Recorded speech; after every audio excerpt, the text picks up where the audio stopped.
നമസ്കാരം. News round മലയാളത്തിലേക്ക് എല്ലാ പ്രേക്ഷകർക്കും സ്വാഗതം. ഇപ്പോൾ വന്നിരിക്കുന്ന ഏറ്റവും പ്രധാനപ്പെട്ട വാർത്ത എന്ന് പറയുന്നത് പത്തനംതിട്ട എയർ ക്യാമ്പിൽ രാഹുൽ മാങ്കൂട്ടത്തിനെ എത്തിച്ചിരിക്കുന്നു എന്നുള്ള വാർത്തയാണ്.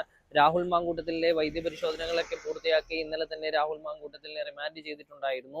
മജിസ്ട്രേറ്റിന് മുന്നിൽ ഹാജരാക്കി അദ്ദേഹത്തെ ഇന്നലെ റിമാൻഡ് ചെയ്തിട്ടുണ്ടായിരുന്നു. അതിനുശേഷം ഇന്ന് കോടതിയിൽ ഹാജരാക്കി അവിടെ നിന്നും അദ്ദേഹത്തെ കസ്റ്റഡിയിൽ വിട്ടിരിക്കുകയാണ്. നിലവിൽ ചോദ്യം ചെയ്തുകൊണ്ടിരിക്കുന്ന സാഹചര്യമാണുള്ളത്. നിലവിൽ പത്തനംതിട്ട എയർ ക്യാമ്പിൽ രാഹുൽ മാങ്കൂട്ടത്തിനെ ചോദ്യം ചെയ്തുകൊണ്ടിരിക്കുകയാണ്. രാവിലെ ഏകദേശം 11 മണിയോടുകൂടി രാഹുൽ മാങ്കൂട്ടത്തിനെ കോടതിയിൽ ഹാജരാക്കി അതിനുശേഷം ഇപ്പോൾ നിലവിൽ പത്തനംതിട്ട എയർ ക്യാമ്പിലേക്ക് എത്തിച്ചിട്ടുണ്ട്. നിലവിൽ രാഹുൽ മാങ്കൂട്ടത്തിലുമായിട്ട് ബന്ധപ്പെട്ടുള്ള വിവരങ്ങൾ പരിശോധിക്കുമ്പോൾ ഈ ഒരു പ്രശ്നവുമായിട്ട് ബന്ധപ്പെട്ടുകൊണ്ടുള്ള വിവരങ്ങൾ പരിശോധിക്കുമ്പോൾ നമുക്ക് മനസ്സിലാക്കാൻ വേണ്ടി കഴിയുന്നത് അതിജീവിത വളരെ സുപ്രധാനമായിട്ടുള്ള തെളിവുകൾ രാഹുൽ മാങ്കൂട്ടത്തിനെതിരെ സ്വീകരിച്ചിരിക്കുന്നു. അത് ശേഖരിച്ചു വെച്ച് അതിനുശേഷമായിരുന്നു രാഹുലിനെതിരെ നടപടിക്ക് മുതിർന്നത് എന്നുള്ളതാണ്. നിലവിൽ 3 സ്ത്രീകളാണ് രാഹുൽ മാങ്കൂട്ടത്തിനെതിരെ സമാന രീതിയിലുള്ള ആരോപണങ്ങൾ ഉന്നയിച്ച് രംഗത്ത് വന്നിട്ടുള്ളത്. രാഹുൽ മാങ്കൂട്ടത്തിൽ MLA സ്ഥാനം രാഹുൽ മാങ്കൂട്ടത്തിനെ അയോഗ്യനാക്കുമോ എന്നുള്ള ചർച്ചകൾ അടക്കം നടക്കുകയാണ്. നിലവിൽ എത്തിക്സ് കമ്മിറ്റിയുടെ പരിഗണനയിലാണ് രാഹുൽ മാങ്കൂട്ടത്തിലെ നിലവിലത്തെ MLA സ്ഥാനവുമായിട്ട് ബന്ധപ്പെട്ടുകൊണ്ട് അദ്ദേഹത്തിന്റെ അയോഗ്യനാക്കുന്ന നടപടികൾ പുരോഗമിക്കുന്നത്. അങ്ങനെയെങ്കിൽ ഒരു പക്ഷേ ഇത്തരത്തിൽ ഒരു നിർണായകമായിട്ടുള്ള തീരുമാനം രാഹുൽ മാങ്കൂട്ടത്തിനെ അയോഗ്യനാക്കാനുള്ള തീരുമാനം എടുക്കാൻ കഴിഞ്ഞാൽ ഒരുപക്ഷെ UDFന് തീർച്ചയായിട്ടും അത് മുതൽക്കൂട്ടാണ്.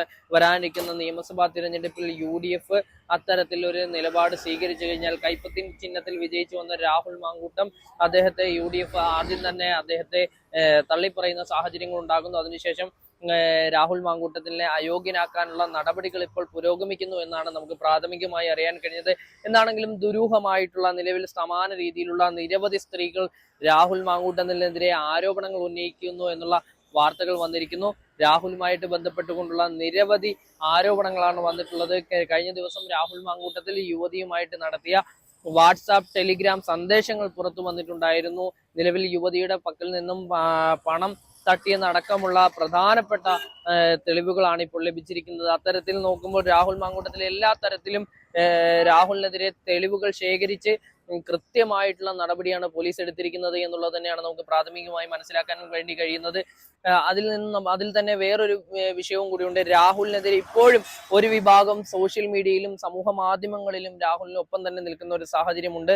രാഹുൽ മാങ്കൂട്ടം തെറ്റ് ചെയ്തിട്ടില്ല എന്നുള്ള നിലപാടിൽ ഉറച്ചു നിൽക്കുന്ന നിരവധി ആളുകളുമുണ്ട് എന്നുള്ളതും തന്നെ ഒരു പ്രത്യേകതയാണ്.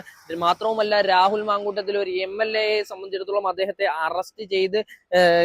അറസ്റ്റ് ചെയ്ത് റിമാൻഡിലാക്കുന്നതിന് പോലീസ് കൃത്യമായിട്ടുള്ള തെളിവുകൾ ശേഖരിച്ചിരിക്കുന്നത് അദ്ദേഹത്തിന് ഇതുമായി സമാനമായിട്ടുള്ള രീതിയിലുള്ള കൃത്യമായ തെളിവുകൾ ലഭിച്ചതിന്റെ അടിസ്ഥാനത്തിൽ തന്നെയാണ്. കാരണം ഇല്ലെങ്കിൽ ഒരു MLA ഒരിക്കലും പോലീസ് ഇത്തരത്തിൽ പിടിച്ചു വെക്കില്ല. അത്തരത്തിൽ രാഹുൽ മാങ്കൂട്ടത്തിൽ എല്ലാവിധ സാഹചര്യങ്ങളും എല്ലാ വിധത്തിലുള്ള രാഹുൽ മാങ്കൂട്ടത്തിൽ അദ്ദേഹത്തിന്റെ MLA സ്ഥാനം തെറിക്കുമെന്നുള്ള അടക്കമുള്ള പ്രധാനപ്പെട്ട വാർത്തകളാണ് ഇപ്പോൾ വന്നുകൊണ്ടിരിക്കുന്നത്. എന്താണെങ്കിലും UDF നേതൃത്വം രാഹുലിനെ പൂർണ്ണമായും കൈയൊഴിഞ്ഞിരുന്നു ആദ്യഘട്ടത്തിൽ തന്നെ.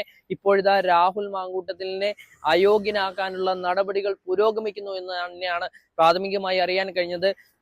രാവിലെ രാഹുലിനെ മാവേലിക്കര സബ് ജയിലിൽ നിന്നും പുറത്തിറക്കിയതിന് പിന്നാലെ രാഹുൽ മാങ്കൂട്ടത്തിന് നേരെ ചീമുട്ടയേർ ഉണ്ടായിട്ടുണ്ടായിരുന്നു. അതിനുശേഷം അദ്ദേഹത്തെ ആശുപത്രിയിൽ എത്തിച്ചപ്പോഴും അവിടെയും വലിയ രീതിയിലുള്ള പ്രതിഷേധങ്ങൾ ഉണ്ടായിട്ടുണ്ടായിരുന്നു. ഇപ്പോഴിതാ നമുക്ക് പിന്നിൽ കാണുന്ന ഈ എയർ ക്യാമ്പിൽ രാഹുൽ മാങ്കൂട്ടത്തിനെ ചോദ്യം ചെയ്തുകൊണ്ടിരിക്കുന്ന സ്ഥിതിയാണുള്ളത്. നിലവിൽ രാഹുൽ മാങ്കൂട്ടത്തിലെ MLA സ്ഥാനത്ത് നിന്നും അയോഗ്യനാക്കാനുള്ള നടപടികൾ പുരോഗമിക്കുന്ന ഈ ഒരു സാഹചര്യത്തിൽ എന്താണെങ്കിലും രാഹുലിനെ ചോദ്യം ചെയ്യുന്നതിൽ നിന്ന് കൂടുതൽ വിവരങ്ങൾ അറിയാൻ കഴിയുമെന്നാണ് നമുക്ക് മനസ്സിലാക്കാൻ വേണ്ടി കഴിയുന്നത്. SITയും കൃത്യമായിട്ടുള്ള ചോദ്യരേഖ തന്നെ രാഹുൽ മാങ്കൂട്ടത്തിന് മുൻപിലേക്ക് വെക്കുന്നത് എന്ന് തന്നെയാണ് അറിയാൻ വേണ്ടി കഴിയുന്നത്. എന്താണെങ്കിലും കൂടുതൽ വിവരങ്ങൾ ഇതുമായിട്ട് ബന്ധപ്പെട്ടുകൊണ്ട് പുറത്തു വരുന്നതേ ഉള്ളൂ.